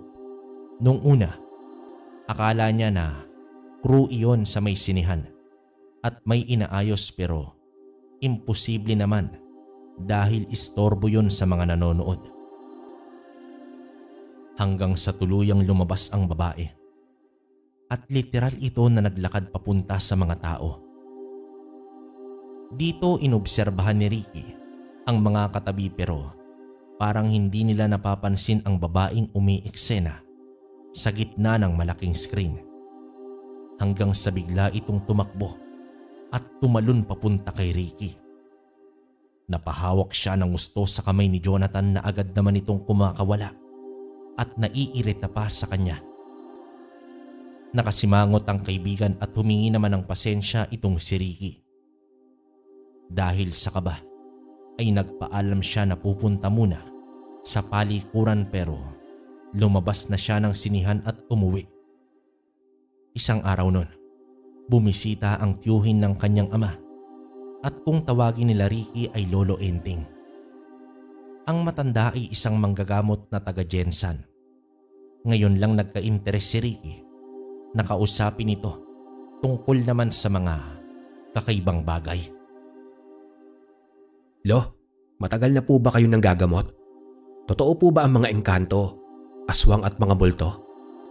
Bakit iyo? Naniniwala ka ba na totoo ang mga iyon? Hindi po. Alam mo, Ricky Apo, alam ko kung ano ang dahilan ng pagtatanong ng isang tao tungkol sa kababalagan. Una, kuryoso lang ito sa kwento. Pangalawa, hindi naniniwala at nais lang kontrahin ang mga kasagutan. At pangatlo, ang taong nakakaranas ng kababalaghan. Ganun po ba, Lo? Wala po, kuryoso lang ako. Ngumiti ng bahagya ang matandang yon at tumingin ng seryoso kay Ricky. Tila alam nito ang iniisip ng binatilyo. Ang mundo natin ay puno ng hiwaga. Mga hiwaga na hindi kayang ipaliwanag ng ating utak. Kaya hindi ito pinaniniwalaan ng mga tao na hindi nakaranas ng mismong hiwaga. Sabihin mo sa akin, Apo, ano ang nararanasan mo? Naku po, Lolo Enteng, wala po. Nakaka-curious lang po talaga ako. Sige po, Lo, may gagawin pa po ako sa loob. Imbis ito na ang kasagutan sa mga kababalaghan, ay umiwas pa si Ricky dahil sa posibleng katotohanan na malalaman niya na ikakatakot pa ng labis. Lumipas pa ang 1 taon. Nagkasakit na ang lola ni Ricky dahil naman sa komplikasyon sa diabetes. Naratay naman ito sa ospital, pero hindi sa ospital nakatabi ng kanyang paaralan. Bago naman siya umuwi galing sa kanilang paaralan ay dumalaw muna siya sa kanyang lola. Ang palaging nakabantay doon ay ang kanyang lolo. Labis na naawa naman si Ricky sa kanyang lola dahil mahina na ito. Nasa 3 palapag ang kwarto nito at dadaan muna sa mahabang pasilyo dahil nasa bandang dulo ang kwarto. Sa unang akyat ni Ricky ay naghanap muna siya sa numero ng kwarto pagkalabas niya ng elevator. Habang tumitingin sa mga numero sa pinto ay hindi niya maiwasan na bumalik ang mga nakakatakot na karanasan noon pa. Subalit pilit na nagpakatapang ang binatilyo. Sa wakas ay nakita niya na ang silid at wala namang kakaibang nangyari. Lo, ano po ang kalagayan ni Lola? Ano po ang sabi ng doktor? Masyadong malubha na daw ang komplikasyon sa kanyang kidney. Ayaw niya kasing magpa-ospital dati pa. Kaya hayon, lumala na. Di ba po, Lo, madalas kayo na nagpupunta sa mga manggagamot? Oo, Ricky Apo. Pero hindi naman siya gumagaling. Lolo Felipe, hindi naman po kasi gawa ng kung anong nilalang ang sakit ni Lola. Kaya hindi talaga yan magagamot ng albularyo o faith healer. Madalas po bang tulog yan si Lola? Oo, Apo. Madalas tulog ang lola mo at ang hirap pakainin. Sige po, Lo. Hindi na po ako magtatagal dito. Ano po ba ang dadaling ko bukas? Baka may kailangan po kayo. Wala na, Apo. Pupunta naman dito bukas ang inay mo. Saglit lang siyang dumalaw dahil tulog din naman ang lola. Isa pa, hindi niya kayang matagalan na makasilay ng ganoong sitwasyon at higit sa lahat, hindi talaga maganda ang pakiramdam niya sa mga ospital. Lalo pa noong nakita niya ang matandang tumalon. Sa iilang araw na pagdalaw kay lola niya, ay may nangyari na namang kababalaghan. Pauwi na siya bandang 8:00 na ng gabi. Medyo natagalan dahil maraming dumadalaw kay lola at nawili sa mga kwentuhan. Habang nag-aabang na bumukas ang pinto ng elevator, ay medyo natatawa pa siya dahil naalala niya ang biro ng tiyuhin niya. Maya-maya pa, tumunog na ang elevator at bumukas ang pinto nito. Nang biglang nakita niya ang isang matandang babae na nakasabit sa bubong ng elevator. Maputla at dilat ang mga mata na nakatitig sa kanya. Sa gulat niya ay napatras at bumagsak pa siya sa lupa. Pinilit niyang gumapang hanggang sa nakatayo. Tumakbo naman siya papunta sa silid ng kanyang lola at sa pagliko ng pasilyo ay naroroon na ang matandang babae. Nakasuot ito ng pampasyente na kulay puti. Muli siyang napatras at tumakbo.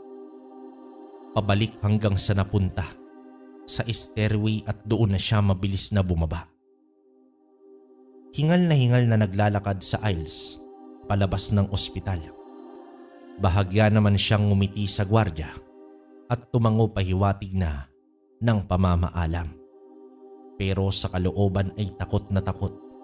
Sumandal siya sa gilid ng gusali at doon pinalipas ang kabog ng kanyang dibdib.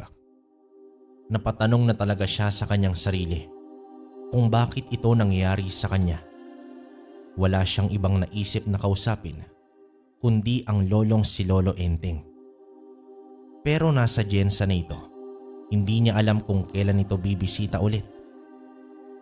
Inabukasan ay hiningi niya naman sa kanyang tatay ang cellphone number ng kanyang auntie Susan, ang anak ni Lolo Enteng. Nagdahilan naman siya na may itatanong kay Lolo Enteng sa sakit ni Lola. Matapos ang kwentuhan nila ni auntie ay ipinasa niya na ang cellphone kay Lolo. Mabuti na lang at matalas pa ang pandinig ng matanda. Sinabi niya sa kanyang lolo na kailangan niya itong makausap ng personal. Hindi pa man niya sinasabi ang dahilan, pero tila may naramdaman na ang matanda. Kaya naman nagwika ito na sa susunod na buwan ay luluwas na ito. Samantala, 2 linggo bago nakalabas ang kanyang lola sa ospital, hindi na rin siya dumalaw ng mag-isa. Palagi na siyang sumasama sa kanyang ina. Kahit alam ng pamilya na hindi naman gumaling ang matanda, ay inilabas na nila dahil malaking gastos lang ang mangyayari at nagrereklamo na rin ang lola niya. Mas nais pa niyang manatili sa bahay nila, pero ramdam na rin nila na hindi na magtatagal ang matanda. Kaya naman inihanda na nila ang kanilang mga sarili. Makalipas ang 1 linggo, pagkatapos ng klase, ay nabasa ni Ricky sa cellphone ang balitang wala na ang kanyang lola. Hindi niya napigilan na maluha. Nasa purinarya pa ang matanda at payo ng kanyang tatay na bukas na daw dadalaw kapag naiayos na ang kabaong sa bahay ng namayapa. Hindi na rin siya umabsent kinabukasan dahil Biyernes na at sayang ang araw. Kinahapunan, mula sa paaralan ay dumiretso na ito sa bahay ng lola at doon naabutan niya na nasa loob na ng kabaong ang pinakamamahal niyang lola. Halos kalahating oras siyang nakatayo at nakasilip sa kabaong. Inalala niya ang mga nakaraan na kasama ang matanda. Pakiramdam niya ay hindi man lang siya nakabawi sa mga kabutihan ng kanyang lola. Isa naman sa mga pangarap niya ay maipasyal ang matanda sa magagandang lugar upang makabawi man lang sa mga ginagawa nito noong bata pa si Ricky at malusog pa ang kanyang lola. Pero hindi na yon magagawa pa. Kaya naman walang patid ang luha pero tahimik lang naman na umiiyak. Isang araw pa ay dumating na si Lolo Enteng. Parang sinadya ang biyahe niya patungong Agusan. Hanggang sa nagkaroon sila ng oras na mag-usap. Sa mismong lamay ay inilahad niya kay Lolo Enteng ang kanyang mga nararanasang kababalaghan. Tahimik na nakikinig ang matanda at ni hindi niya inistorbo habang nagkikwento ang apo ng tuloy-tuloy. Lahat ng naalala ay sinabi niya sa matanda kahit na numbalik pa ang kilabot sa kanyang sarili. Ang nakikita mong magkatulad na imahe ay isang babala sa sakuna o kamatayan na mangyayari. Alam mo, Ricky Apo, hindi man ito maganda sa iyong pandinig, pero ang nararanasan mo ay isang biyaya. Kahit ako na nag-aral ng lihim na karunungan, ay walang kakayanang katulad sa iyo. Ito ay isang mapanganib na biyaya. Mapanganib ito kung hindi mo kayang kontrolin. Pero kapag natutunan mo ito, Apo, ito ay makakatulong sa iyo bilang pahiwatig o paghahanda para sa isang pangyayari. Biyaya Naku po, Lolo Enteng. Ayoko pong magkaroon ng ganito. Paano po ba ito maalis sa akin? Biyaya po ba makakita ng multo? Nakakatakot po. Bakit po may ganito akong kakayahan, Lo? Wala akong eksaktong sagot diyan, Apo. Katulad nga ng sinabi ko, ang mundo ay puno ng hiwaga. At kapag ang itinadhana sa iyo ay iniwasan mo, kusa itong babalik at babalik sa iyo. Ibig sabihin po, Lo, wala na tayong magagawa dito? Ang pagtanggap ang siyang tanging kasagutan. Yakapin mo, Apo, kung ano ang meron ka. Sanayin mo ang sarili mo sa mga ganitong bagay. Kung ako ay pinili ang ganitong landas, ikaw naman ay itinadhana. Sinadya yan para sa iyo, Apo ko. Sa mga salitang yon ni Lolo Enteng ay tila ba mas lalong lumalalim ang takot ni Ricky. Hindi niya naman alam kung ano ang susunod na mararanasan matapos ang nangyari sa ospital. Pero gayon pa man, nagpasalamat naman siya sa matanda dahil mas naliwanagan siya kung ano ang nangyayari. Isa itong kakayahan na bihira lamang ang nagkakaroon at nagbabadya pang makutya o pagtawanan ang kakayahang ito. Sa gabing yon ay naisip niya na tanggapin sa kanyang sarili at napatingala sa langit at sa sandaling yon ay naalala niya ang Panginoon. Kinabukasan sinadya niyang puntahan ang simbahan, isang bagay na hindi niya karaniwang ginagawa. Sa madaling salita, matagal na siyang hindi lumalapit sa Panginoon. Nagsimba at naglakas loob na lapitan ang pari upang makausap at humingi ng dasal.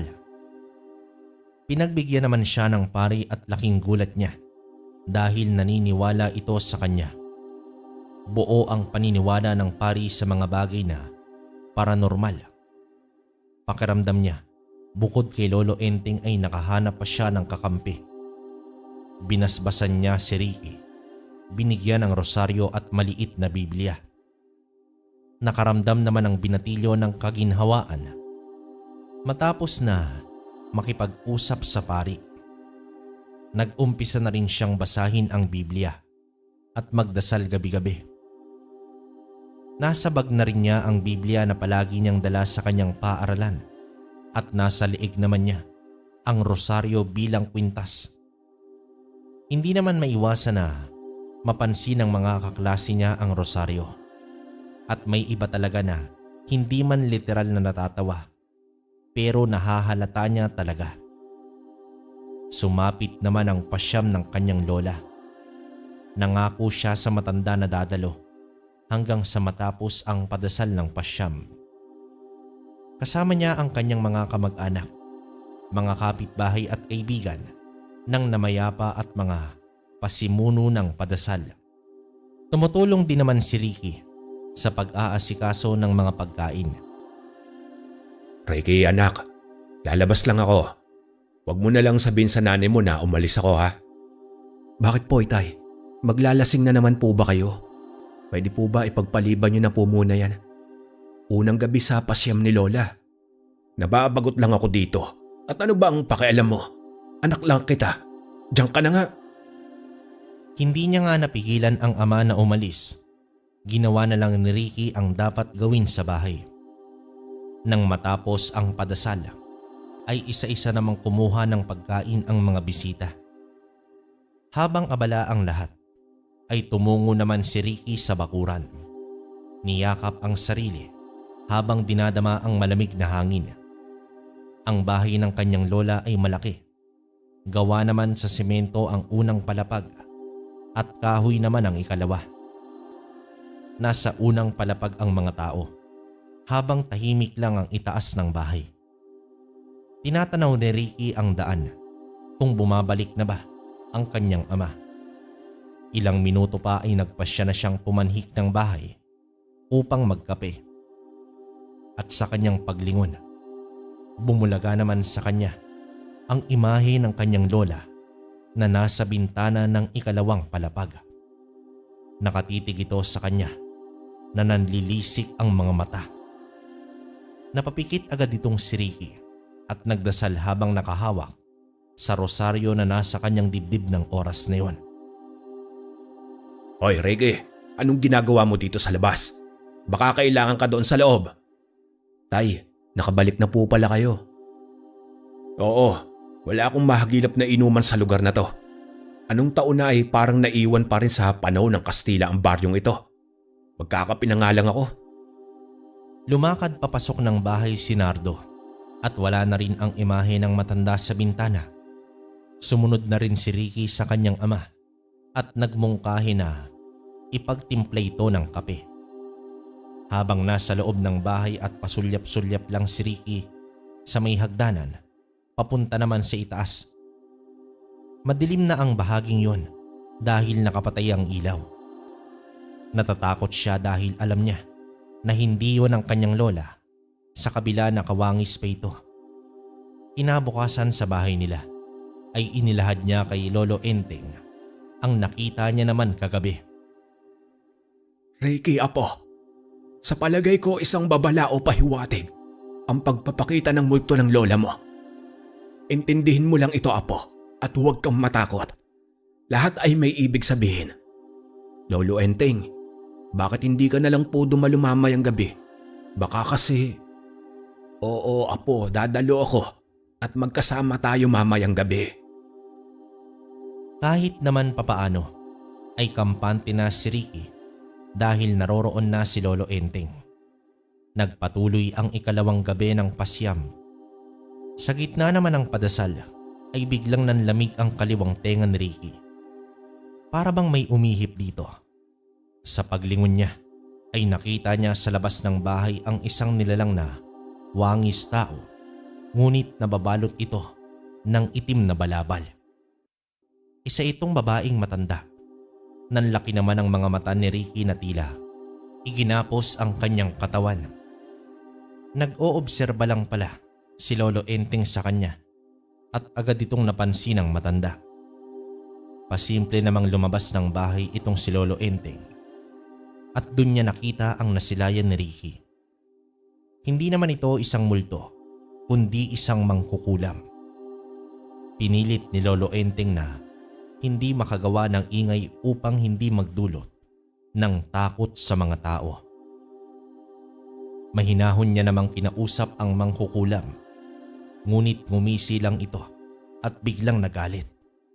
Matapos nito ay tumingin sa loob ng bahay at nanginginig pa. Ang daliri na itinuro ang bahay. Kasunod nito ay ang pagtakbo ng nilalang at mabilis na naglaho naman ito sa dilim. Nang matapos ang padasal ay saka lang kinausap ni Ricky ang kanyang Lolo Enteng. May kutob ako, apo, na may kinalaman ang mangkukulam na yon sa lola mo. Ano pong ibig ninyong sabihin, Lolo Enteng?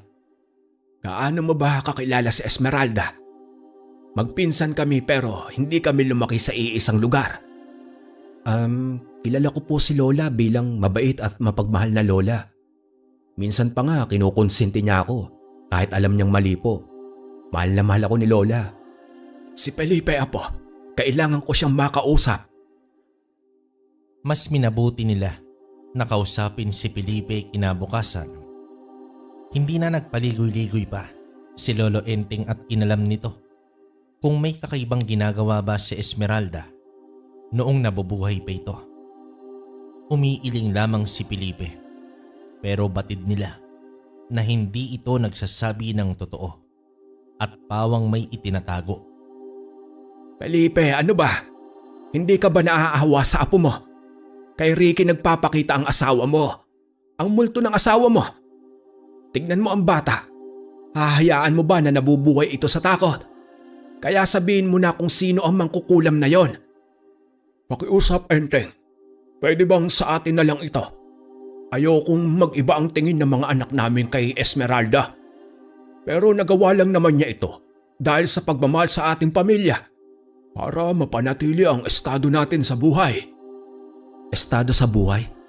Ano pong ibig ninyong sabihin, Lolo Felipe? Ricky, apo, nakipagkasundo ang lola mo kay Antonia. Isang mangkukulam. Pinakulam ng lola mo ang lahat ng kalaban niya sa negosyo. Oo, yumamang kami at naranasan mo yon, Ricky. Bilang unang apo ay naranasan mo ang kaginhawa ng buhay.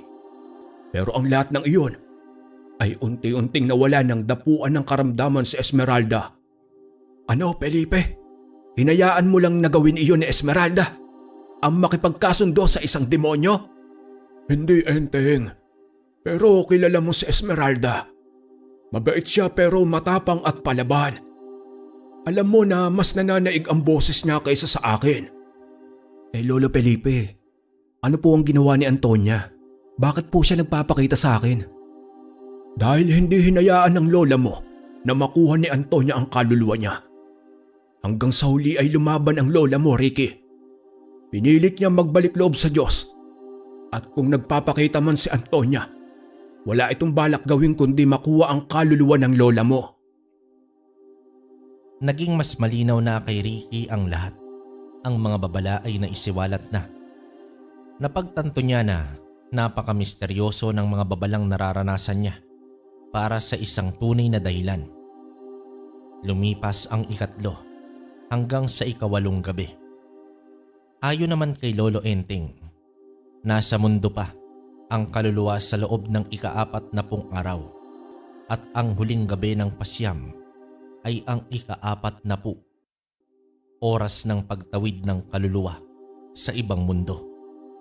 At oras iyon ng mga masamang nilalang na kumuha ng kaluluwa. Ilang oras bago matapos ang huling padasal ay abala naman ang lahat sa paghahanda ng pagkain. Walang kaalam-alam ang ibang mga kamag-anak sa nangyayari. Lolo Felipe, sabi po ni Lolo Enteng, ito na po ang huling gabi at huling pagkakataon ni Antonia. Oo, apo. Ano ang gagawin natin? Lo, mas mabuting doon ka muna po sa bahay namin. Lumayo ka na dito, baka madamay ka pa. Kahit hindi ko ginusto, may parte pa rin ako sa ginawa ng lola mo. At handa akong humarap sa kaparusahan kung ano man ito. Pero Lo, matanda na ako, apo. Wala na ang lola mo. Namimiss ko na siya at nais ko na siyang makasamang muli. Napaiyak na lamang si Felipe at labis naman na naawa si Ricky sa matanda. Niyakap niya ito upang kahit papaano ay mapawi ang nararamdaman. At nagsimula na ang padasal. Si Lolo Enteng ay nakabantay lamang sa entradang pinto. Si Felipe ay nasa unahang upuhan. Nakailera sa nagdadasal at si Ricky ay nasa malapit sa bintana at panaytingin sa labas habang kinakabahan. Bago pa man magtatapos ang padasal ay nakakita si Ricky na parang telang manipis na kulay itim at sumasabay ito sa hangin. Sinundan niya ito ng tingin hanggang sa nabuo ang isang imahe. Si Antonia ay dumating na. Agad siyang lumingon kay Enteng at sumenyas na may nilalang sa labas. Lumabas naman agad itong si Lolo Enteng at sumunod itong si Ricky. Napansin naman ito ni Felipe na kanina pa pala nag-oobserba sa dalawa. Sumasayaw sa ere ang mga kamay ni Antonia at may inuusal sa ibang wika. Nagkalampagan naman ang mga gamit sa bahay at nagsimula ang takot sa mga taong naroroon. Nasa likuran lang ni Enteng si Ricky habang nag-uusal na rin ang matanda laban sa mangkukulam. Umihip naman ang malakas na hangin at narinig ng lahat ang paghiyaw sa boses ni Esmeralda. Napaluha na lamang si Ricky dahil tila nakukuha na ni Antonia ang kaluluwa ng kanyang lola. Hanggang mula sa madilim na bahagi ay lumabas itong si Felipe at mabilis na itinarak ang isang patalim sa dibdib ng mangkukulam. Mabilis ding bumawi si Antonia at nahawakan sa leeg si Felipe at nakapagbitiw pa ito ng sumpa at dahang-dahang bumagsak rin si Felipe. Kasunod nito ay ang pagsigaw ni Antonia at bumagsak na rin ito sa lupa. Ang gabing yon ay hindi malilimutan ni Ricky. Matapos ang tagpo, kahit hindi alam ng karamihan ang nangyayari, ay mas pinili ng lahat ang manahimik. Napagdesisyonan ng magkakapatid na ibenta ang bahay ni Esmeralda at Felipe. Walang anak na nais magmana nito. Matapos ang nakakatakot na pangyayari, ang buhay naman ni Ricky ay tuluyang nagbago, ngunit unti-unti niya itong natanggap. Ang doppelganger na nag-umpisa ng lahat ay patuloy pa rin na nararanasan ni Ricky. Subalit, hindi na pagkasindak ang kanyang nararamdaman, kundi isang babala para sa panibagong tagpo, trahedya man o kamatayan. Wakas